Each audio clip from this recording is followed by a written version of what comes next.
What's up everyone, it's Matt Rosick aka MVM397 with another video tonight. So I'll be doing videos like crazy because I've got a lot of stuff going on. So this will be just work in progress number 2 on the Punisher. I don't know if I labeled the last one 2 or 3. So he's been all pinned together and everything, and I've sprayed the first round of primer on this weekend. And initially when I did my first kind of unboxing of this guy, I was commenting on how it was better than the one I have, but I have to reminisce and say it is not better than the one I have. All the same imperfections that showed up in mine popped out as soon as I threw primer on it. So let's see, you can see right there on that jacket all those lovely layers that will have to be sanded out. Now this has been primed, and I'm always trying new stuff. So this was recommended to me by another guy on Facebook who was doing this kit at the same time I was just finishing up mine, and he recommended the Duplicolor. So I bought a couple cans, I tried it out.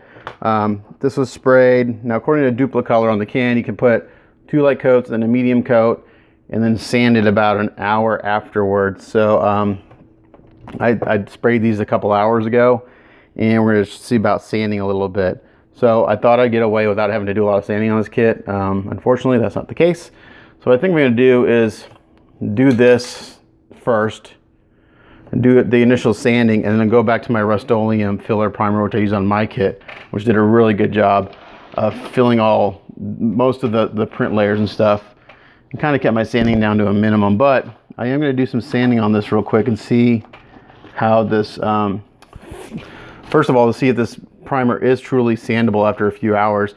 I'll know real quick if it is or not. If it starts to gunk up and gum up on me, I know it's not sandable as quickly as they said it is. So I'm going to start off with a fine sanding sponge. So this is brand new, so this is a little coarser than I normally do, but we're going to see. And also on the heads, these have a couple seam lines. There's one right here. I don't know if you can kind of see it. I did not have that on mine. I've got everything over here on big clamps. And I did something else a little bit different on this than I did on mine. 2 things actually. I went ahead and glued this hand onto this arm right now. Last when I did mine and I went to glue it on, I had a little glue ooze out, which caused me to have to do some paint touch-ups. So again, it causes a little bit of masking, extra masking, but I'd rather do extra masking than trying to have to touch up paint. And I went ahead and glued the legs together.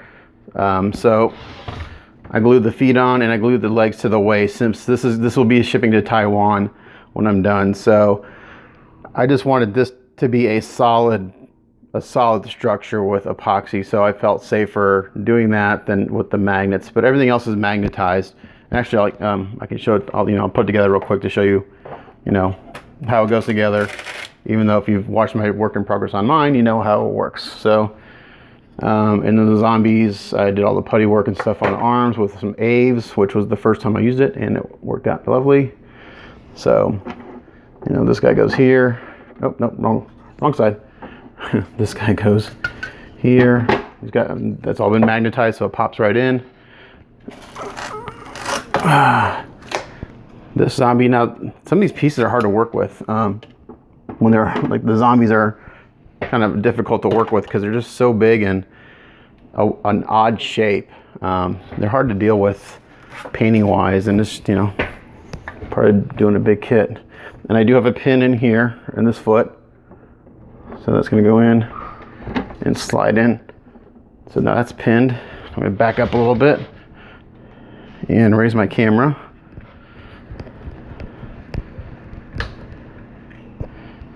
And then I have the big torso. God, I can never say that word, torso, with a big magnet at the bottom. And he goes in, bam, just like that, just like mine. So this is, if you guys watch my the video of mine, this is exactly the same. This goes in here, snap goes in. And I bought myself a bunch of new foam blocks. The ones I had were getting destroyed, just from all the stuff I've been doing. Got a pin here for the arm and the gun, so that can go in. I'm not going to glue that till later. that goes in. And then of course, we got his pistol. It's been magnetized, that goes in. And then his knife, which has also been magnetized, that goes in. And then I've got the blast effect here with a pin. Should put that on. And then I'll go in there, like that. And then I've got the heads, obviously. So we got mean looking guy, like that. And we got glamour guy. So this client, and we got glamour guy. He contacted me shortly after I received the kit. He had it shipped directly to me from the caster, so he didn't have to go. So I didn't have to like ship it to Taiwan and then back to him. That's been crazy expensive. He asked me if I could kind of re-sculpt this head into something a little bit different.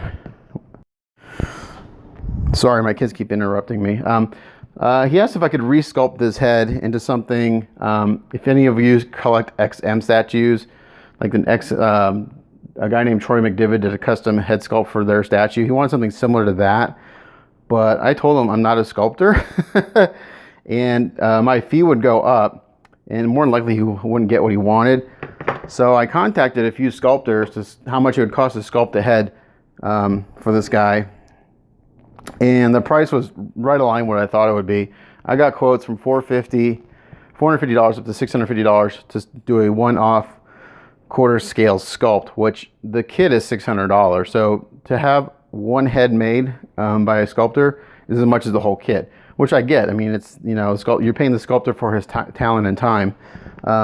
So I wasn't surprised at that price. And of course, my client decided that he didn't want to spend that money.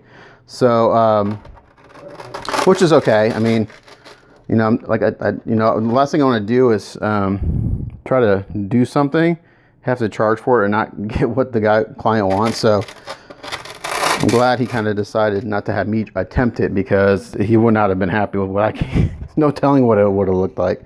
So I'm going to take this all apart now and try to do a little bit of sanding on him to see if this primer is truly sandable after a few hours. So I think I've mentioned it in the past. In a former life, I used to paint cars for a living. I used to restore 55, 56, and 57 Thunderbirds. I went to school with a guy whose dad owns the largest restoration shop in the United States that do those 3 years of Thunderbirds.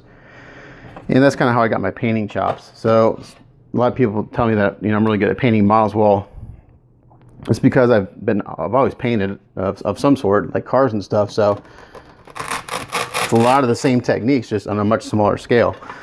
So where was I going with this? When I painted cars, I would use a automotive lacquer primer. So, you know, use your typical lacquer thinner and primer.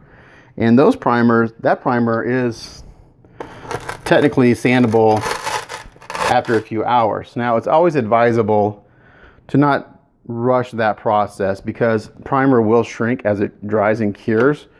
So I'm going to do a little bit of sanding, and we're going to see, first of all, if this gunks up on me. If it gunks up, I know it's not ready to sand.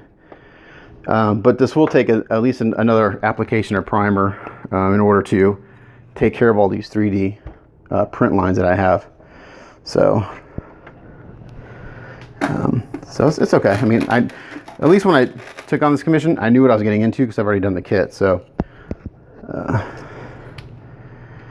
yeah, so this will be going to Taiwan when it's done, which is pretty cool. I have an international client. It's actually my first international client.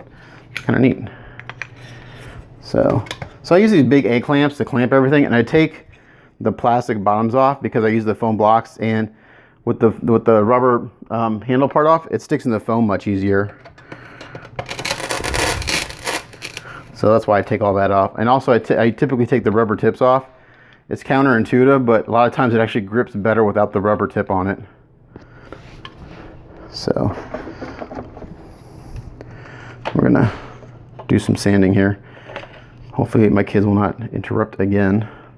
They come in, I tell them like, hey, I'm making a video, be quiet, and they come in, they're like louder than normal. Go figure, right? Okay. Sorry. There we go. I had that clamp that way. Alrighty. So I'm going to take the base out of the way. It's just big. Actually, I can sand on the base a little bit. Let's see how that works. So, and also, if you followed my last work, if you followed my work in progress on my Punisher, I mentioned that I had some cracking going on when I did the priming, and that's because I put it on too heavy. See that clamp slipped off because it had the rubber tips on it. I had some cracking in the primer, and that's because I put it on too heavy, too thick at one time. So I was cognizant on doing this primer. I did a light coat. I let that dry for 10 minutes. I did another light coat. I let that dry for 10 minutes, following the instructions, and then I put on a wet coat, and that's just per the instructions of the spray can. So it's not real thick, so I don't expect this to like take care of these 3D print layers in the first application, but we're gonna give it a shot anyway. Let's see what it looks like. So now we're gonna take 3M fine sanding sponge, and we're gonna dry sand this. It recommends dry sanding it for the first time. And let's see. So you see all those print layers.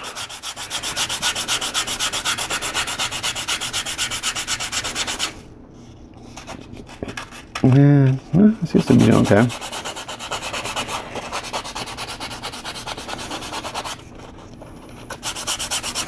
But yeah, this kit's it's gonna take some love again.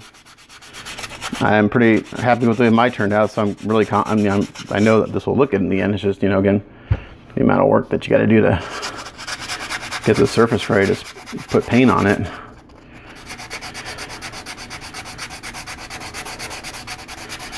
So it seems like it's sanding okay. It doesn't seem to be gunking up my paper too much. I gotta say one thing about this primer is it has the same color as the resin, and it's kind of hard to see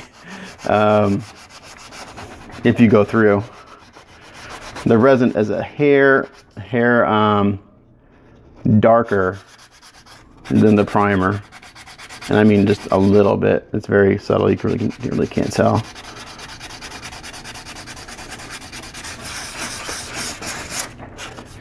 So yeah, so you can see here, you can see all those layers, and I can still feel them. So I think, so like what I did on my kit is I started out with Krylon primer like I normally do in the past. I did that, I gave it a sanding, and then I went in with that Rust-Oleum filler primer, and that did the trick. So my guess is I'll have to do the same thing here. I'll hit it with this, I'll do a sanding, and then I'll hit it with the Rust-Oleum primer, in a couple days. And that should take care of most of my issues with the roughness and print layers in this kit. The guy that kind of recommended this primer to me, and he painted up one really quick. I was like, damn, you can get done in like a couple weeks. Crazy. So I guess some of these guys they paint full time. Because like this kit, now that I know, basically, I know the kit and I've done it before, I could probably get it knocked out. Let's see, the last one I did in 4 weeks, and that was with working and everything. I did it in about a month. I could get this done in 2 weeks. It's 100 hours to work, at least, to get this done. And again, most of it is right here, the prepping and sanding part. And I don't know if I mentioned before, but my client wants a slightly different look on this one. He wants the skin tones not so vibrant. Mine's pretty vibrant. Actually, they're vibrant, pretty vibrant in the photos. It's not so vibrant in person, but he wants a rougher, tougher look to them. So I guess mine's more a little illustrative looking. So he wants a little rougher, tougher looking Punisher. Still wants all the paint splatters and stuff. So he mentioned that. What else? He also mentioned that he wanted to possibly do paint the reflection of the muzzle blast, maybe like on the Punisher's arm and then the zombie, so you know it looks like it's getting lit up by the muzzle blast, which is actually totally makes sense. So that'd be a cool effect to do. Yeah, so this is the fine sanding sponge, which is about 400 grit sandpaper. I'm doing this dry, which is, it's messy. It's always messy. But this primer is sanding pretty good. And I primed this, let's see, about 2 hours ago. Yeah, I did the prime about 2 hours ago. So after I prime this, I'll give it another bath with some soapy water. But because I'm crazy, I've got this guy, I've got the Thor I'm working on, I've got the Yagdogga, and I've got the Sazabi. And then I was just contacted by someone today, and I can't really discuss it too much because I don't think it's a public knowledge, but someone was interested in me doing an article for a book on Gundam building. Pretty well-known company is interested in me doing a Gundam resin kit built for their upcoming book, which gets released sometime next year. So if that comes through, that is actually a project where I will have a deadline of December. So we'll see.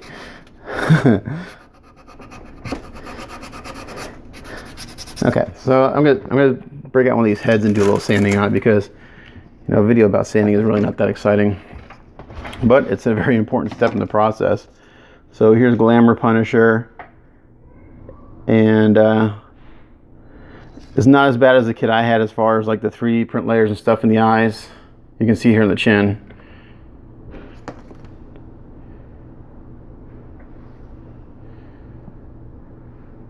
Come on.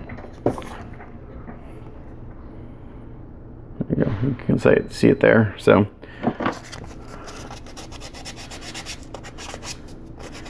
we're going to take care of that. I don't want to sand too much on the skin, because I don't want to lose any detail. But we want to get rid of those print lines for sure. So I'm just going to do a light sanding.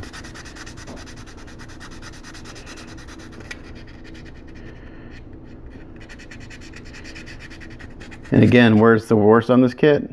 Is in the hair. See, that's even got a nasty mold line we have to take care of. Look at that, going across all those strands of hair. So that's gonna be fun.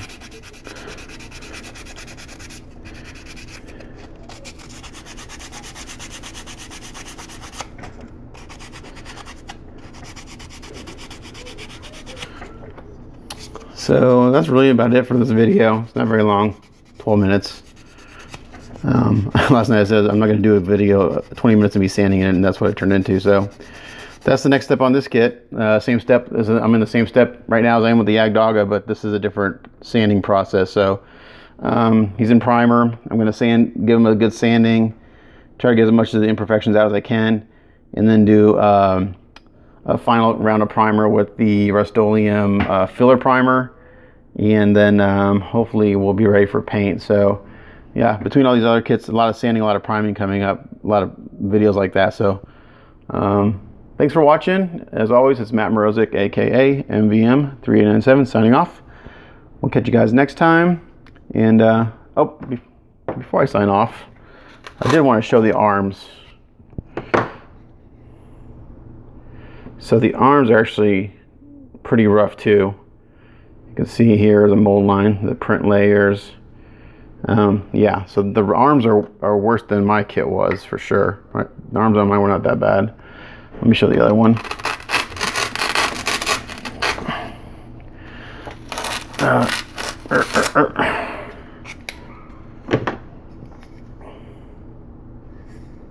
You can see right there, all that right there has got to be sanded out.